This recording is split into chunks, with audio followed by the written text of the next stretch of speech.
Hello and welcome back to EJ World of Words. Today I would like to introduce you to my book New Life Cottage, which is available as ebook and paperback on Amazon. The Boy in the Wardrobe I have been reading off my laptop screen, but this book I actually have as a hard copy here with me, so I'm going to read from the pages. Hope you enjoy. This is it, New Life Cottage.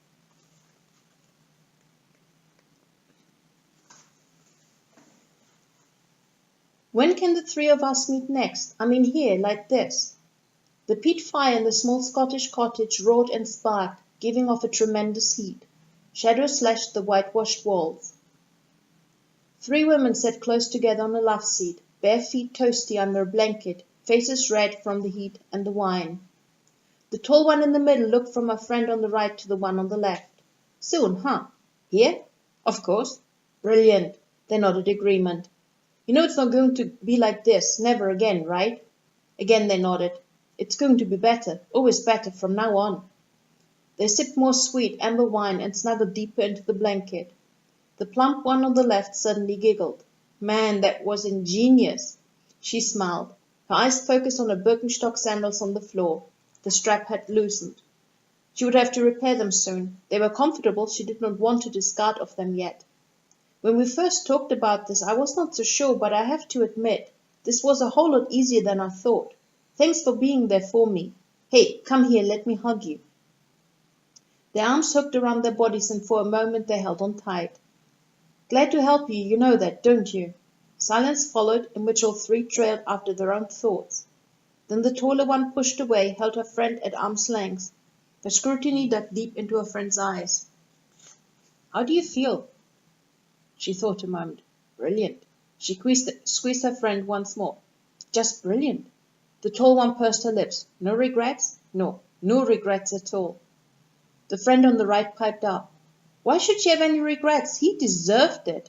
All three laughed. Smiles lingered on their faces. True. He was such an idiot. Sam, don't speak ill of the dead.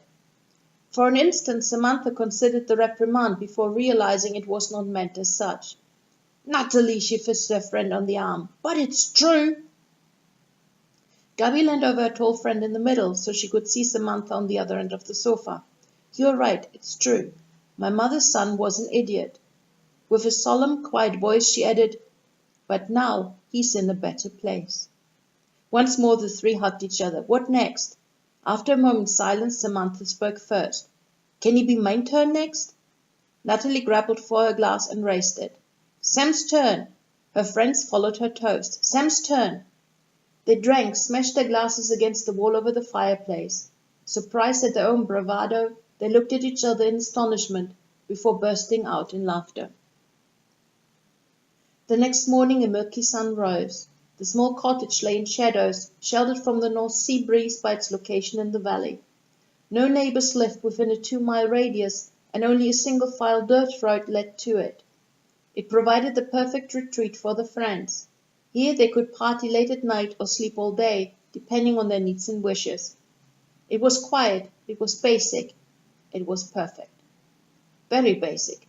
No phones ever rang unless they chose to turn on their mobiles. No TV spoiled the atmosphere with bad news and senseless entertainment. The water came from a well in a field a little way yonder. Warmth came from the open fire that heated the whole house. An outdoors generator ran on diesel and provided electricity. The tank was full. It would be a while before they needed more. Neither the neighbours nor the people of the closest village 5 miles away bothered about the cottage or its inhabitants. The women who came to stay were always friendly, always answered all questions, and always bought all they needed locally. All bills always got paid, and nothing unusual ever went on at the cottage.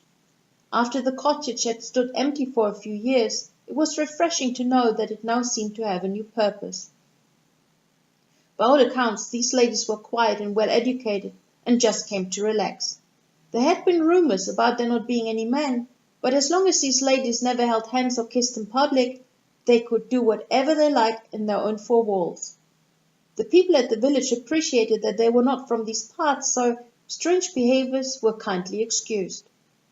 When asked about the activities of the recent months, the nice homely lady had said that they were preparing to set up an arts class. The thought of more potential business had satisfied the storekeeper. The cottage itself was very old. The deed had shown it dated almost 200 years back, when it had already been an old house. Some outer stone walls were 2 or more feet wide.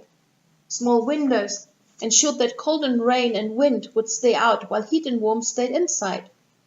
In later years, a previous owner had hewn a grand picture window into the solid stone wall. This now overlooked the valley in all its Scottish glory. Originally there had been 2 rooms only, one for the inhabitants and one for their livestock. A third room, a proper kitchen, had been attached in the early 20th century. A bathroom followed after the Second World War. By that time the livestock had moved out. Now there was a bedroom, a lounge, the bath, and the kitchen, enough for the women to feel comfortable. Additional storage was provided in a shed close by, but that mainly housed some feral cats that decided to make the place their home. The bedroom held a bunk bed, a single bed, and a closet with an additional small storage room just outside. With the curtains and blinds tightly drawn, there was no way of telling the time from what little light that filtered in. All 3 slept like babies. Like babies, hunger eventually awakened them. "Psst," Gabby whispered. "Anybody awake?" A grunt came from Sam's top bunk, and nothing from the single bed that Natalie had chosen for herself. Gabby slowly unravelled herself from the covers. It was cold. She grabbed a cardigan from the bottom of her bed and a pair of socks before she quietly and as noiselessly as possible left the room. In the fireplace the last of the embers still glowed. It would not take long to start a new fire. Water ran in the kitchen. "Good morning." "Good morning to you too. I didn't know you were up." Natalie was fully dressed in the same clothes she had worn the previous day, and busy filling a kettle to make tea. She turned to look at her friend, then smiled tiredly. "I could not sleep, so I got up instead." Gabby moved in close behind her, putting her hand on her friend's back. Her voice came gentle. "Last night you asked me if I had any regrets. I don't have any. But what about you?" Natalie turned. The smile was gone.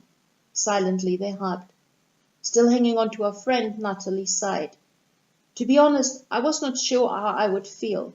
I mean, the planning and all, that was exciting. Don't get me wrong. I would do it again.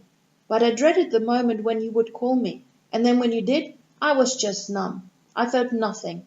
I was no longer excited, but I did not feel anything, nothing at all. I dreaded getting nightmares and stuff, but nothing. I was numb before, I'm still numb now." The hug connected them so closely that both drew strength off each other. Natalie sighed again. "Am I dead? Dead inside? Am I so damaged that there is nothing left that can make me alive again?" Gabby let go and grabbed her friend by the shoulders. "Oh, what nonsense! Of course not. You're not dead." Doubt registered in Natalie's face. "You are not dead, and I know you will feel alive again, soon. We sorted my stuff. Once we solve Sam's problem, we get to yours, and you will see life will be good again. Trust me." I want to stop here for part 1 and continue soon with part 2. Thanks for listening and come back anytime. Bye.